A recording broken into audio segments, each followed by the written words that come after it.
Hello and welcome to our platform. So আজি এটা নতুন ভিডিও আপোনালোকৰ মাজত লৈ আহিছো GTPGT কোনবোৰ প্ৰশ্ন চ্যালেঞ্জ হৈছে বা হ'ব পাৰে আৰু চ্যালেঞ্জ হোৱাৰ কাৰণে নম্বৰ কমিব নে বাঢ়িব তো বলক ভিডিওটো আৰম্ভ কৰো আচ্ছা প্ৰথমতে মই আৰম্ভ কৰিছো যে প্ৰশ্ন চ্যালেঞ্জ কোনসমূহ প্ৰশ্ন চ্যালেঞ্জ হোৱাৰ এটা সম্ভাৱনা আছে ছাত্ৰ ছাত্ৰীসকলে আমাৰ যিসকল ক্যান্ডিডেট এপিয়াৰ্ড হৈছে পৰীক্ষা দিছে তেওঁলোকে কিছু প্ৰশ্ন চ্যালেঞ্জ হোৱাৰ কাৰণে তেওঁলোকে আপত্তি জনাইছিলে আৰু সেইসমূহ এই যিসমূহ প্ৰশ্ন আপোনালোকৰ মাজত লৈ আহিছো তেওঁলোকে দিয়া প্ৰশ্ন আছিল এইসমূহ প্ৰথম প্ৰশ্নটো হ'ল যে ইয়াতে চাওক which of the following are necessary for learning to happen আসলতে এই প্ৰশ্নটোৰ উত্তৰ আনসাৰ কে যেটো দিছিলে তাতে দিয়া আছে অপচন এ কিন্তু ষ্টুডেন্টে কোৱা দৰে তেওঁলোকে কৈছে যে অপচন ডি টো কাৰেক্ট হ'ব লাগে সেই কাৰণে তেওঁলোকে এটো চ্যালেঞ্জত আহিব কিন্তু ইয়াতে এই কোৱেশ্চনটো যদি আমি যুক্তি চাও তেতিয়া ডেফিনেটলি ডি হ'ব পাৰে কাৰণ থ্ৰনডাইকৰ যেতিয়া লটো আপোনালোকে চাই তেতিয়া আপোনাৰ দেখিব থ্ৰনডাইকৰ ফাৰ্স্ট লট এজন ষ্টুডেন্টে কেতিয়া লাৰ্ন কৰিব যেতিয়া তেওঁৰ মোটিভেশনটো ফাৰ্স্ট আহিব তো আলটিমেটলি অপচন এ আনসাৰ কি দিয়া আছিল অপচন ডি কাৰেক্ট হ'ব লাগে বুলি তেওঁলোকে চ্যালেঞ্জ কৰিছে ঠিক আছে আসলতে কি হ'ব মাৰ্কসটো কেনেকৈ হ'ব বা বাঢ়িব বা কমিব মই অকমান পিছত আকৌ ভিডিওটো ডিটেইলছত কম নেক্সট কোৱেশ্চনটো আছিল যে the Saraighat bridge is the first one ইয়াতে খালি ঠাই দিয়া আছিল দা ব্ৰহ্মপুত্ৰ এতিয়া ইয়াতে যে প্ৰশ্ন আপোনালোকে দেখিছে এই প্ৰশ্নৰ উত্তৰ অপচন যেটো আনসাৰ কি দিয়া আছিল হেতু এক্ৰছ কিন্তু কি হৈছে চ্যালেঞ্জ কৰিছে যে এটো ওভাৰ হ'ব লাগে আনসাৰটো এতিয়া পিছৰ প্ৰশ্নত যদি আমি চাও ইয়াতে যেটো কোৱেশ্চন আপোনালোকে দেখিছে এই কোৱেশ্চনটোত এটো আনসাৰ আপোনালোকৰ আনসাৰ কি দিয়া আছিল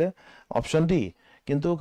ষ্টুডেন্টে কোৱাৰ দৰে যিসকল ক্যান্ডিডেট এপিয়াৰ্ড হৈছে তেওঁলোকৰ মতে অপচন সি হ'ব লাগে ইয়াতে এটা যুক্তি আছে কাৰণ এই কোৱেশ্চনটো যদি আপোনালোকে ভালকে পঢ়ে তেতিয়া দেখিব ষ্টুডেন্টে অন্য ল'ৰা-ছোৱালীৰ লগত লগ হ'ব নিবিচাৰে তো তেওঁ এজন কেনেকুৱা ধৰণৰ ষ্টুডেন্ট হ'ব ইন্ট্ৰোভাৰ্টৰ নিচিনা কথাটো আহিব তো যদি ইন্ট্ৰোভাৰ্টৰ নিচিনা হয় তেতিয়া সেই ষ্টুডেন্ট জনক যদি আমি এড্ৰেছ কৰো নাম তেতিয়া হলে তেওঁ আৰু বেছি ইন্ট্ৰোভাৰ্ট হোৱাৰ পসিবিলিটি থাকে হেকাৰণে তেওঁক সেপাৰেটলি মাতি তেওঁ কি কাৰণত পাৰ্টিসিপেট কৰা নাই সেই কথাটো খুদাটো এটা যুক্তিগত কথা হ'ব পাৰে তো অপচন সি টো কাৰেক্ট হ'ব লাগে ক্যান্ডিডেট সমূহৰ মতে গতিকে অপচন ডি দিয়া আছিল অপচন সিও হ'ব লাগে তো ঠিক আছে আৰু ইয়াৰ ডিটেইলছত মই আৰু পিছত কম কেনেকৈ মাৰ্ক কমিব পাৰিব মই আৰু ভিডিওটো গুটিখিনি চালা আপোনালোকে গম পাব তো এটো এটা কোৱেশ্চন আছিল নেক্সট কোৱেশ্চন আছিল যে ইয়াতে which of the following is are protected area of the white winged wood duck ইয়াতে অপচন দিয়া আছিল D correct in general answer D correct হয় এই কোৱেশ্চনৰ মতে কিন্তু আপুনি যদি অসমীয়া মাধ্যমৰ প্ৰশ্নটো চাই নিম্নলিখিত কোনটো অসমৰ দেওহা সংৰক্ষিত বনাঞ্চল এতিয়া ইংলিশত কোৱেশ্চনটো দিয়া আছে এনেকে আৰু অসমীয়াত দিয়া আছে প্ৰশ্নটোত অসম এতিয়া সব ইংলিশত কিন্তু আমাৰ যেতিয়া দিছিলে নোটিফিকেশন দিছে তেতিয়া কৈছিলে যে প্ৰশ্ন ইংৰাজী মাধ্যমটোৱে ৰিয়েল মানে অৰিজিনাল বুলি ধৰা হ'ব কিন্তু সব ইংৰাজী মাধ্যম আৰু অসমীয়া মাধ্যমৰ প্ৰশ্নৰ বহুত পাৰ্থক্য আছে কাৰণ ইয়াতে অসম শব্দটো ইয়াতে নতুনকৈ দিছে ইয়াতে অসম শব্দটো ইয়াতে দিয়া আছে কিন্তু ইংৰাজীত সব সেই অসম শব্দটো নাই গতিকে প্ৰশ্নই বেলেগ হৈ গ'ল আৰু অসমীয়া মাধ্যমৰ প্ৰত্যেকজন ষ্টুডেন্টে ইংৰাজীত প্ৰশ্ন পঢ়াটো অসম্ভৱ কথা দুটা ল্যাঙ্গুৱেজত গতিকে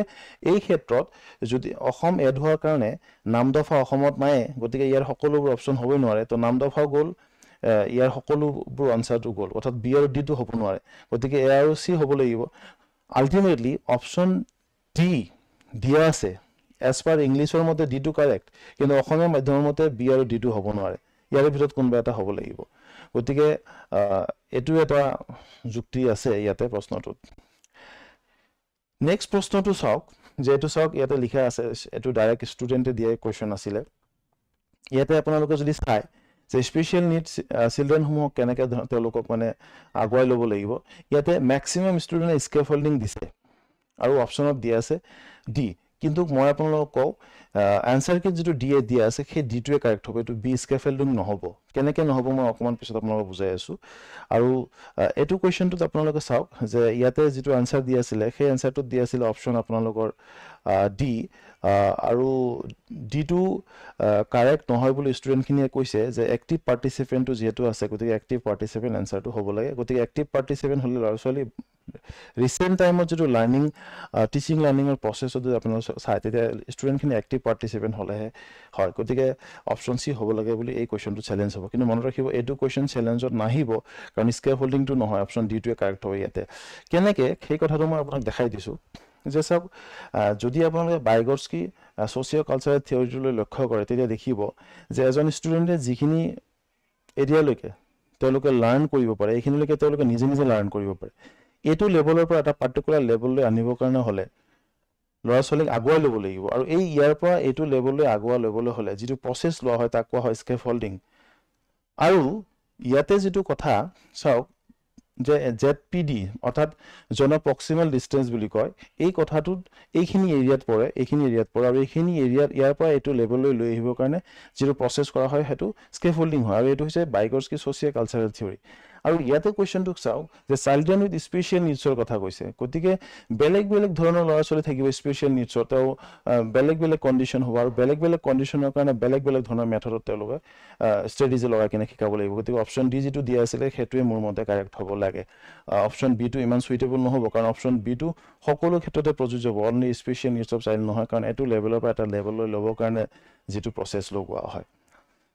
ইয়াৰ পিছত এতিয়া আপোনালোকে ক'ব পাৰে যে নম্বৰ কমিব নে বাঢ়িব সেই প্ৰশ্নটো হয়তো আহিব পাৰে মই এটা এক্সাম্পল লৈছোঁ যিটো এই কুৱেশ্যনটো ধৰক এতিয়া এই কুৱেশ্যনটো এনচাৰ অপশ্যন কি দিয়া আছে ডেফিনেটলি এ দিয়া আছে এতিয়া চেলেঞ্জ কৰিছে যে অপশ্যন বিটো কাৰেক্ট হ'ব লাগে অপশ্যন বি হ'ব লাগে এতিয়া আপোনালোকে যদি ভালকৈ চায় অসমৰ SCRT কিতাপখনক যদি চায় তেতিয়া দেখিব অপশ্যন তাতে আপুনি এ দেখা পাব আকৌ অপশ্যন বিটো কাৰেক্ট পাব আৰিহান বা অন্য চ'ৰ্চত আপোনালোকে দেখা পাব তো আল্টিমেটলি ফাইনেল এনচাৰ কি যদি আকৌ দিব লগা দিয়ে তেতিয়াহ'লে তাতে এনচাৰ এ আৰু বি এ/বি বুলি দিয়া থাকে আৰু এনেকৈ যে হ'ব পাৰে সেই কথাটো PGT কোনোবা এটা প্ৰশ্নত নহ'লে GT কোনোবা এটা প্ৰশ্নত এনেকৈ অপশ্যন দুটা অপশ্যন দিয়া আছে চাব আপোনালোকে চাব এনচাৰ কি চালে গম পাব আপোনালোকে এতিয়া এইখিনি কথা আপোনালোকৰ প্ৰশ্ন আহিব পাৰে যে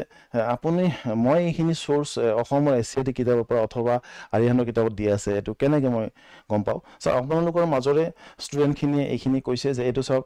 এইটো একৰছ দিয়া আছে আকৌ ইয়াতে চাওক এটা আৰিহানৰ কিতাপৰ